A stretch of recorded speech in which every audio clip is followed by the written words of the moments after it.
இந்த தேர்தல் வரக்கூடிய நேரத்தில் அது ஒரு கேள்வியாக நிறைய கேள்வி அதை பற்றி வருது. தேர்தல் வருது, பாராளுமன்ற தேர்தல்.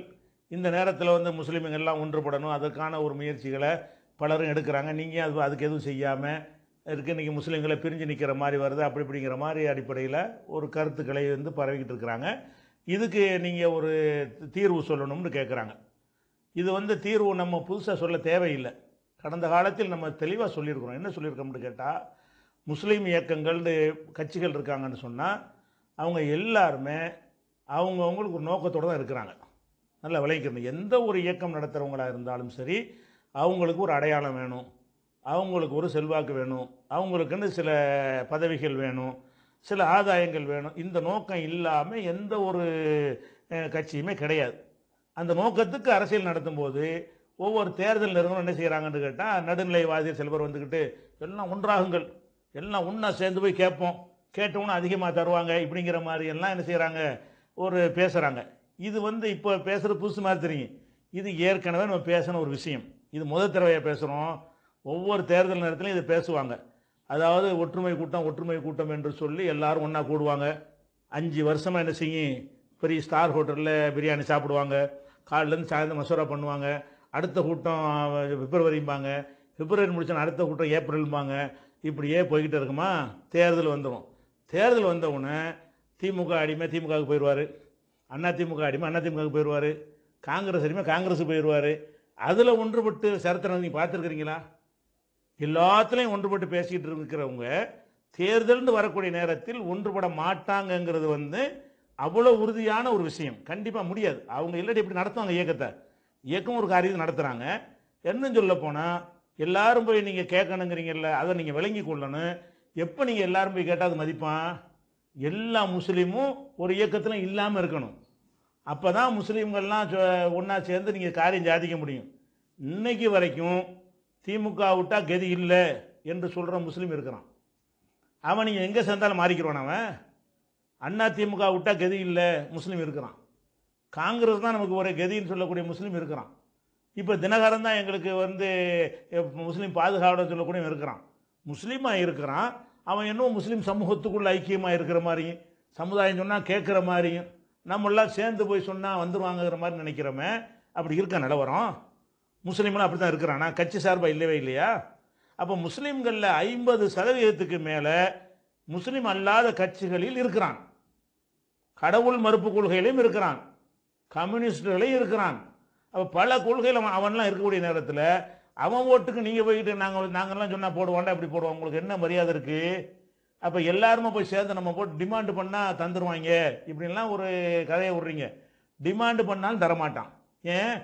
அவன் ஒரு கணக்கு வச்சிருக்கிறான். முஸ்லீம்னா ஒன்று எழுதி வச்சுக்கிட்டான். நீங்கள் எல்லாம் சேர்ந்து போய் டிமாண்ட் பண்ணினா உன்னால் ஏண்டதை பார்த்து விரட்டி விட்ருவான். அப்படி விரட்டியும் விட்டுருக்குறாங்க. இந்த வருஷம் விரட்டி விட்டுருக்குறாங்க, இதுக்கு முந்தி விரட்டி விடுவாங்க. அதெல்லாம் நடக்கவே நடக்காது. எப்போ நீங்கள் செய்யணும்னு கேட்டால், முதல்ல இந்த கட்சிகளில் இருக்கிற முஸ்லீம்களை பிரித்து உங்களுக்கு எடுக்க முடியுதா? இத்தனை வருஷம் உழைப்புக்கு பிறகு கூட ஒரு சின்ன ஒரு 25% பேரை தான் கட்சி சார்பு இல்லாமல் வந்திருக்கிறோம். இதே தௌஹீத் ஜமாத்தில் இருந்த நம்ம தேர்தல் நிலைப்பாடு வேணாண்டு எடுத்தோமே, அதனுடைய காரணங்களில் பல காரணங்கள். ஒரு காரணம் என்ன? திமுக ஆதரவுன்னு அறிவிச்சிருவோமா உதாரணத்துக்கு, அல்ல அதிமுக ஆதரவுன்னு அறிவிச்சிருவோம், அல்ல ஏதோ ஒரு கூட்டணிக்கு ஆதரவுமோ. தௌஹீத் ஜமாத்தில் ஜும்மாவுக்கு வர்றவன் இல்லையே, திமுகவாக இருந்துக்கிட்டு ஜும்மாவுக்கு வருவான்ல, அவன் என்ன பண்ணுவான்னு கேட்டால், இவங்க அதிமுகவுக்கு போயிட்டாங்கன்னு வேறு பள்ளிக்கு போயிடுவான். பள்ளிக்கு வந்துக்கிட்டு இருந்தவன் எலெக்ஷன் வந்த உடனே அதிமுக ஆதரவுட்டாங்க, நான் அந்த பள்ளிக்கு வரமாட்டேன். அவனுக்கு தௌஹீதாவது கிடைச்சிக்கிட்டு இருந்துச்சு, வந்துக்கிட்டு இருந்தான். 4 ஆண்டுகள் மாறக்கூட செய்வான். அப்புறம் திமுக ஆதரிப்போம்ல, இவன்லாம் வரமாட்டான். பண்பல் எப்படி நம்ம மசோரா பண்ணோம்? இதனால் தௌஹீதுக்காக வரக்கூடியவன் ஏதாவது ஒரு சார்பில் இருந்துக்கிட்டு இருக்கிறான். தௌஹீதாக இருந்து கொண்டே திமுகவாக இருக்கிறான். தௌஹீத் அனுதாபியா, தௌஹீத் அனுதாபியாக இருந்துக்கிட்டு அதிமுகவாக இருக்கிறான். தௌஹீத் அனுதாபியாக இருந்துக்கிட்டே கம்யூனிஸ்டாக இருக்கிறான். அவன்லாம் என்ன செய்கிறான்னு கேட்டால், அவன் எந்த அணியில் இருக்கிறானோ அதை நம்ம ஆதரித்தால் நம்மோடு இருக்கிறான், இல்லாட்டி ஓடி போயிடுறான். இப்படியான ஒரு நிலைமையெல்லாம் இருக்குது. நம்ம அவனுக்கு மார்க்கத்தை சொல்கிறது கூட தடையாக போகுது தானே வேணாண்டோம். அதனால இதை என்னமோ பெரிய சேவை செய்கிற மாதிரி நினைத்து எல்லாம் ஒன்றா சேருங்கள், எல்லாம் ஒன்றா கூடுங்கள், இதெல்லாம் கூடவே மாட்டாங்க. ஏன் கூட மாட்டாங்கன்னு கேட்டால், ஒரு இயக்கம் நடத்துவதாக இருந்தால் அவங்களுக்குன்னு பணம் வேணும், அவங்களுக்குன்னு சில தேவைகள் இருக்குது. அதை நீங்கள் தியாகம் பண்ணுறவன் யார்கிட்ட ஆகிறதுக்கு உள்ளவனை விட்டு தர மாட்டேங்கிறான். துன்யாவுக்குள்ளவன்ட்ட போய் நீ எல்லாம் விட்டுட்டு வா, 3-5 வயக்கம் போவோம், 2 இயக்கத்துக்கு தரட்டும், 2 சீட்டு தரட்டும், 3 இயக்கத்தை அப்புறம் பார்த்துக்கிறோன்னா அந்த 3 யாரு எப்படி ஒத்துக்குருவான்? அவன் ஒரு ஆதாயத்தனங்க இருக்கான், யார் ஒத்துக்குருவாங்கிறான்? ஒரு 5 இயக்கம் இருக்குங்க, 5 பேர் ஒன்றா சேர்ந்து போய் கேட்கணுமா, கேட்டவொன்னே 2 சீட்டு தருவாங்களாம், 1க்கு 2000மா, ஏதோ 2 பேர் கொடுத்துருவோம், 3 பேர் பொறுத்துக்கிற வேண்டியதான் அல்லாவுக்கா வேண்டி. நீங்கள் ஆகிரத்து இயக்கமாக நடத்துறீங்க அல்லாவுக்கான்னு பொறுத்துக்கிறதுக்கு? அவன் நடத்த துன்யாவுடைய இயக்கம் நடத்துகிறான், அடுத்த 5 வருஷத்துக்கு அவன் இல்லாமல் போயிடுவான். இந்த 2 பேருக்கு 2 எம்பி கிடைச்சிருச்சுன்னு சொன்னால் இந்த 3 இயக்கத்துக்கான கம்ப்ளீட் கசினா விட்டவன், அவனுக்கு ஒரு எம்பி, அவனுக்கு ஒரு அந்தஸ்து அப்படி ஏதாவது இருந்தால் தான் அவனுக்கு சில பொருளாதாரம் கொடுப்பாங்க, சில அதிகாரிகள் கொடுப்பாங்க, சில வாரியத்தை கொடுப்பாங்க, சில கட்சி தொடர்பு சம்பாதிப்பாங்க. அதெல்லாம் இருந்தால் தான் கீழே உள்ளவன் நிற்பான். ஒரு கட்சிக்கு பாடுபடுறோம், எதுக்காக கட்சிக்கு பாடுபடுறான்?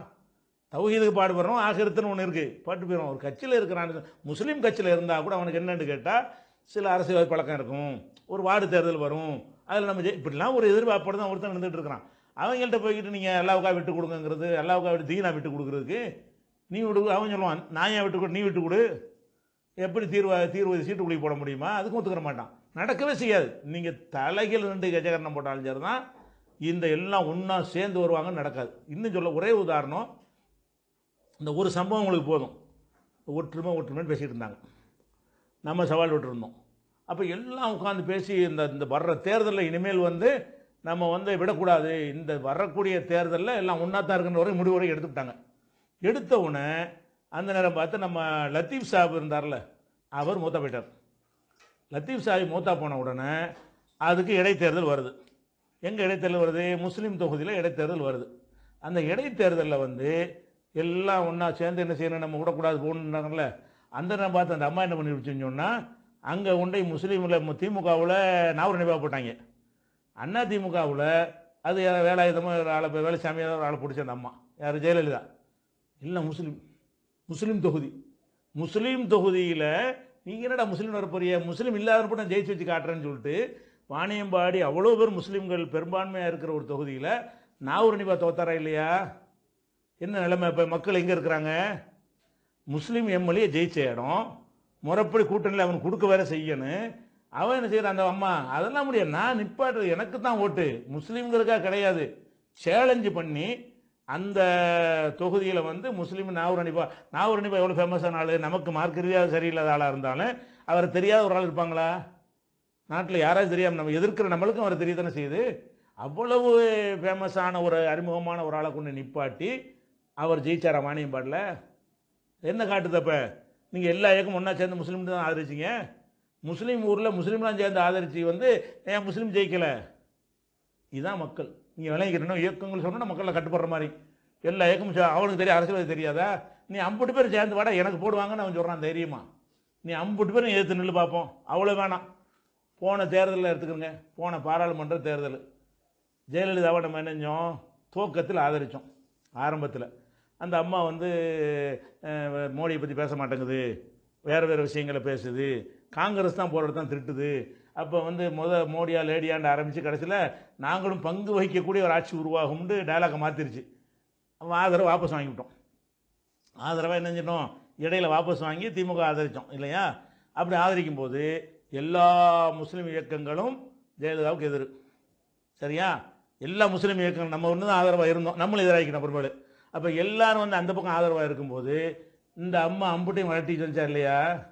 முஸ்லீம் ஓட்டு என்ன ஆச்சு? முஸ்லீம் ஓட்டு எங்கே போச்சு? இப்போ முஸ்லீம் 50 பேரும் நீங்கள் ஆதரவு வாபஸ் வாங்கி விட்டீங்க, முஸ்லீம் எல்லாரும் திமுகவுக்கு ஆதரவுன்னு சொல்லிவிட்டீங்க. ஆனால் எப்படி அந்த அம்மா ஜெயிச்சு அம்புட்லையும் இன்னைக்கு வரைக்கும் வலுவான ஒரு எதிர்கட்சின்னு சொல்கிற அளவுக்கு உண்டா பார்லிமெண்ட் தேர்தலில் சொல்கிறேன். அப்போ என்ன வழங்கினே? நீங்கள் மக்கள் நீங்கள் நினைக்கிற மாதிரிலாம் இல்லை. இந்த முகநூலில் 4 எழுதிட்டு பெரிய ஒற்றுமை பேசிட்டீங்களே தவிர நீங்கள் நினைக்கிற மாதிரி மக்கள் இல்லை. இன்னும் நிறைய வேலை இருக்குது நமக்கு. மக்களை இந்த கட்சியின் மீது உள்ள பிடிமானத்தை விட்டு சமுதாய உணர்வோடு நீங்கள் கொண்டு அதுக்கு பல வருஷம் உழைச்சி முஸ்லீம்னா ஒரே மாதிரி இருப்போம். ஒரு ஊரில் சொல்லி பாருங்கள் ஒத்துமையை. ஒரு பஞ்சாயத்து தேர்தல் செஞ்சு காட்டுறீங்களா? நான் கேட்குறேன், ஊரை பற்றி பார்லிமெண்ட்டுக்கு பேசுகிறீங்களே, ஒரு ஊரில் பஞ்சாயத்து போகிற தேர்தலுங்க, அதில் ஒரு முஸ்லீம் எல்லாரும் சேர்ந்து இருந்தால் ஒரு முஸ்லீம் பஞ்சாயத்து தலைவர் வர முடியும்? வர முடியலையே. அவங்க 4 பேர் 4 போட்டிடுறானே, அதெல்லாம் முடியாதுங்கிறான். அந்த ஊருக்குள்ளே அவன் செய்ய மாட்டேங்கிறான். நான் தலைவராக நீ தலைவராக கூட்டாக முடிவுன்றது. ஒரு ஆளை தலைவராக்குவோன்னு சொன்னால் ஒரு அப்துல் கார் வருவார், நீ 4 போட்டிட்டீங்கன்னா ராமசாமி தான் வருவார். மெஜாரிட்டி முஸ்லீம் மெஜாரிட்டியாக உள்ள ஊரில் ஒரு முஸ்லீம் வர முடியலைங்கிற அளவுக்கு பஞ்சாயத்து போட்டு நடக்குதா இல்லையா? அப்போ என்ன உள்ளூர் விஷயம் அவனுக்கு தெரியுதுன்னு சொல்ல போனால் அந்த தலைமை நேரடியாக அவனுக்கு சம்மந்தப்பட்ட தலைமை. அதுலேயே மக்கள் உணர்வு எப்படி இருக்குன்னு பாருங்களேன். இந்த எம்எல்ஏலாம் நேரடி சம்மந்தம் கிடையாது. மந்திரியில் நமக்கு நேரடியாக பார்க்க போக போகிறோம். நம்ம ஊருக்குள்ளே நடக்கக்கூடிய ஒரு விஷயம். அதில் வந்துக்கிட்டு நீ ஒன்றா சேர்ந்து எல்லா முதல்ல இந்த பஞ்சாயத்து ஒத்துமை கொண்டு வா. எல்லா முஸ்லீம் ஊர்லேயும் ஒரு முஸ்லீம் தான் நிற்க வேண்டும்னு சொல்லுவாங்க. பஞ்சாயத்து தலைவரா ஒரு முஸ்லீம் தான் எல்லாம் கூட்டம் அனுப்பாட்டு, வாடா ஒரு முஸ்லீம் அனுப்ப, அந்த உணர்வு உனக்கு கொண்டு வந்தீங்கன்னா அது இங்கே எதிரொலிக்கும். அதுலெல்லாம் செய்ய மாட்டாங்களா? இங்கே எல்லாம் ஒன்றா போய் நம்ம காட்டுவோம்னா அரசியல்வாதி ஒன்றும் தெரியாது. அப்போ நீங்கள் வந்திருக்கிற ஆளுக்கு யாருன்னு நீங்கள் 5 ஏக்கம் போயிருப்பீங்க. அவனுக்கு தெரியும் இந்த 5 ஏக்கத்தையும் சேர்த்து 10% ஓட்டுன்னு தெரியும் அவனுக்கு. நீங்கள் தான் 5ன்னு பெருசாக வைக்கிற வேண்டியதான். ஸ்டாலின்கிட்ட போனாலும் ஸ்டாலின் என்ன தெரியும்? இவங்க சும்மா எல்லாம் சேர்த்து 10%, 90 நமக்கு இருக்குன்னு அவன் நினச்சிக்குவோம். தினகரன்ட்டு போனாலும் எல்லாம் சேர்ந்து பார்த்தா கூட 10 தேராது. அப்போ மக்கள் உங்கள்கிட்ட என்ன இருக்கிறாங்கங்கிறத நீங்கள் பஞ்சாயத்து போர்டில் காட்டுங்க பார்ப்போம். மக்கள் நீங்கள் சொல்கிற மாதிரிலாம் இல்லை. நீங்கள் 4 தலைவர்கள் ஒன்றுபட்டவுடனே மக்கள் ஒன்றுபட மாட்டாங்க. அப்போ என்ன இருக்குன்னு கேட்டால் இது ஒன்றுபடாத ஒரு விஷயத்தை நீ முயற்சி பண்ணாதீங்க, நடக்காது. எத்தனை வருஷம் நீங்கள் கற்றுனாலும் சரி. இப்போ நடக்கலையே, எல்லாம் கற்றுனீங்க இல்லை, இப்போ நடந்துருச்சா? ஒன்றுபட்டாங்களா? ஒரு விஷயம் என்னன்னு கேட்டால், அதாவது இந்த பார்லிமெண்ட் தேர்தல், பார்லிமெண்ட் தேர்தலில் பிஜேபி வரக்கூடாதுங்கிறது நம்ம சொல்ல, அது ஒன்றும் மக்கள் தெளிவாக இருப்பாங்கன்னு நினைக்கிறீங்களா? அதுலேயும் தெளிவில்லை, அதுலேயும் தெளிவில்லை. பிஜேபிக்கு ஆதரவாக சில முஸ்லீம்களே வேலை செய்கிறான், காசு வாங்கிட்டு செய்கிறான். பெரிய தாடி ஜுப்பாலாம் போட்டுக்கிட்டலாம் அதுக்கு சிறுபான்மை பிரிவுலாம் இருக்கிறார்கள். ஆனால் நம்ம கடமை என்ன? மேலே மறுபடியும் உட்காந்துட்டாங்கன்னா ஆபத்து. இந்த பிஜேபி கூட்டணி ஜெயித்தால் இவர்கள் மோடிக்கு தான் சப்போர்ட்டாக இருப்பாங்க. மோடி அந்த 5 மட்டும் பார்க்கக்கூடாது, மீதி உள்ள 35 ஜெயித்தாலும் இவங்க மோடியுடைய கூட்டணி இருக்கிறதுனால் அவர் பிரதமராவதற்கு இவங்க வாக்கு போகும் என்ற அச்சம் இருந்தால் அதை தோற்கடிப்பதற்கு யார் எந்த பகுதியில் வலுவாக இருக்காங்களோ அவங்கள ஓட்டு போடும். ஒரே வார்த்தை அவ்வளோதான். அது வரக்கூடாது. வரக்கூடாது என்பதற்கு ஒட்டுமொத்தமாக ஒருவர் வலுவாக இருந்தால் அவருக்கு போட்டுப்போங்க. சில இடத்துல இவர் அநேகமாக வாய்ப்பு இருக்குது, இவருக்கு வாய்ப்பு இருக்குது, அப்படி இருக்குமே. ஆனால் நீங்கள் அனலைஸ் பண்ணி என்ன செய்யுங்க, மோடியை தோற்கடிக்க யார் அந்த தொகுதியில் வலுவான இந்த அதிமுக இந்த கூட்டணியில் உள்ள வேட்பாளர்களை தோற்கடிப்பதற்கு ஒரு சுயேட்சையை வலுவார் என்று உங்களுக்கு கணிக்க இயலுமையானால் அந்த சுயேட்சைக்கு போட்டுப்போங்க. அது ஜெயிக்கிறதுல உங்கள் ஓட்டுனாலும் ஜெயிச்சுட்டு போயிடுவார். திமுக வரணும் திமுக போடுங்க, அல்லது 4வது 5வது எத்தனை உண்டாவது தெரியலை. அப்போ நம்ம அப்படி தான் சொல்ல முடியுமே தவிர தேர்தல் ஆதரவு என்பது பிஜேபி போடக்கூடாதுங்கிற மட்டும்தான் சொல்ல முடியும். அது நம்ம சொல்லி செய்கிறது கிடையாது. அந்த சமுதாயத்தின் உணர்வு அதுதான் சொல்ல முடியுமே தவிர நான் திமுக ஆதரவு அவனுக்கு ஆதரவு மர 2ஆக போக நாங்கள் விரும்பலை. நாங்கள் திமுக ஆதரவுண்டவுனே எல்லா முஸ்லீமும் திமுக ஆதரவு செய்ய போகிறது கிடையாது. தினகரனுக்கு ஆதரவுன்னு எல்லாரும் மாறிக்கிற போகிறதும் கிடையாது. அதுதான் அவங்க அதில் இருந்துருவான். நடுநிலையில் இருக்கிற மக்கள் என்ன செய்யுங்கன்னா, நீங்கள் கணக்கிடுங்க, இந்த தொகுதியில் நாம் இருக்கிற இந்த தொகுதியில் இது தோற்கடிப்பதற்கு இந்த 5 வேட்பாளர்களில் இவருக்கு போட்டால் அவங்க தோற்பாங்க, வேற ஆளுக்கு போட்டோம்னா ஓட்டு பிரிஞ்சு அவன் ஜெயிச்சிருவான்னு இருந்தால் நீங்கள் சுயமாக ஆய்வு செய்து அது வராத அளவுக்கு உங்களோட வாக்குகளை நீ பயன்படுத்திக்கிறங்க. அவ்வளோதான் நாங்கள் சொல்ல முடியுமே தவிர இன்னாருக்கு போடுங்கலாம் சொல்ல முடியாது. சொன்னாலும் மக்கள் கேட்க தயாராக இல்லை. தௌஹீத் ஜமாத்தே சொல்லி தௌஹீத் ஜமாத்துக்காரன் கேட்கல. போன பார்லிமெண்ட் தேர்தலில் தௌஹீத் ஜமாத்தை சொல்லி ஆதரவு வாபஸ் வாங்கிட்டேன்னு சொல்லி தௌஹீத் ஜமாத்து வலுவாக இருக்கிற ஊர்ல அதிமுக வாங்கினான். அப்போ தான் தௌஹீத் ஜமாத்தில் யார் எப்படிப்பட்டவன் இருந்திருக்கா நமக்கே விளக்குச்சு. இதில் மார்க்கத்தை நிப்பாட்டிக்க அரசியலுக்கு வராது தெளிவாக இருக்காங்க. மார்க்கத்தை வேலையை பார்த்துக்க. நீ சொல்லி நாங்கள் ஓட்டு போட மாட்டோம். ஏன் வகியா? நீ ஒரு பார்வை, எனக்கு வேற பார்வை இருக்கும். இப்படி தான் மக்கள் இருக்கிறாங்க. அதனால இந்த மாதிரி நிலைப்பாட்டில் எங்கள் கையெல்லாம் வச்சிருக்கிறோங்கிறதெல்லாம் உண்மை கிடையாது. இது அரசியல்வாதிக்கும் தெரியும். நீங்கள் சொல்கிற நம்ப போகிறது இல்லைங்க. எல்லாருமா சேர்ந்துக்கிட்டு அனைத்து ஜமாத் தலைவர்களை கூட்டு போனாலும் உங்கள் தலைவர் ஊர்லேயே கேட்க மாட்டாருன்றாங்க. அத்தனை பள்ளிவாசம் முத்தவள்ளி மட்டும் போங்களேன், முத்தவள்ளி சொல்கிற ஊரில் 50 பேர் கேட்பானான்னு கேட்பான். நீங்களாம் லெட்ரு பேடாக வச்சுருக்காங்க எல்லாருமே. அப்படி தான் உண்மையிலும் இருக்கிறீங்க. யாரும் வலுவான ஒரு 50% வாக்கு வச்சுக்கிற யாரும் கிடையாது. 25% ஆதரவு பெற்ற எந்த கட்சியும் கிடையாது.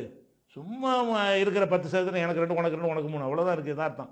அதனால இதெல்லாம் சும்மா வெற்றி பேச்சு பேசிகிட்டு இருக்காம நம்ம என்ன செய்யணும், மக்களுக்கு இந்த அரசியல்வாதிகள்கிட்ட விடுபடக்கூடிய அவன் சுயமாக சிந்திக்கக்கூடியவனாக உருவாக்குங்க. எல்லாரும் அந்த முடிவுக்கு கட்சியே கிடையாது என்ற அளவுக்கு மக்கள்கிட்ட அதிகமான மக்கள்கிட்ட முடிவு வறுமையானால் அப்போ ஒரு நிலைப்பாடு நம்ம எடுத்தோம்னு சொன்னால் அதுக்கு கட்சி பயப்படுவோம், அரசியல்வாதி பயப்படுவோம். தனியாக நின்று தின்னர் பார்த்தாங்களா, என்ன செஞ்சாங்க? தனியாக நின்றாங்கல்ல, இடம் தரலன்னு தனியாக நின்றாங்கல்ல, என்ன ஓட்டு வாங்கினாங்க? அதான் விஷயம். அதெல்லாம் தெரியும் அரசியல்வாதிக்கு. நீங்கள் எல்லாருமே சேர்ந்துட்டுலாம் வாங்கிடலாங்கிறீங்களே, அதை வெறுப்பாக தான் பார்ப்பானே தவிர அதனால் உங்களுக்கு எந்த ஒரு நன்மையுமே கிடையாது.